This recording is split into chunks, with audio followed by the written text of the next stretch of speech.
Minute brought to you by St. Francis Health, serving our community for 111 years.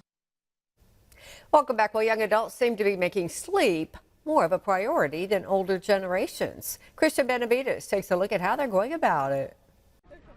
Camilla Charles, a college senior in Florida, is among the millions of young adults who are now prioritizing their sleep routine in order to catch more Z's. Magnesium, I go to sleep, I do my skincare, I'll put my hair, if it straightens, I'll put it in little rollers. It's part of a trend known as Sleepmaxxing, maximizing the time it takes to do your routine before going to bed so you can get more hours of sleep. I'm trying to figure out what works for me actually, because it is hard. A room is dark. No television on, no nothing. You gotta be quiet, man.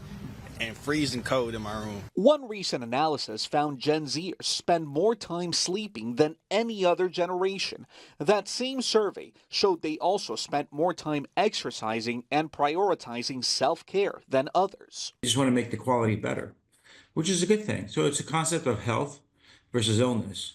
Optimizing your health versus not the absence of illness. So same thing with sleeping. Even though they may be considered good sleepers overall, they want to make their sleep even better yet. While Gen Zers may be prioritizing sleep, a survey of all Americans found a majority, 57%, said they would feel better if they got more sleep.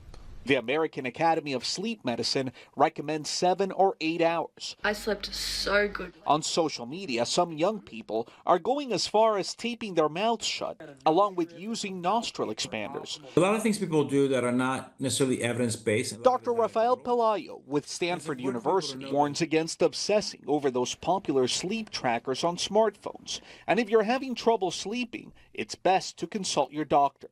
Christian Benavides, CBS News, Miami.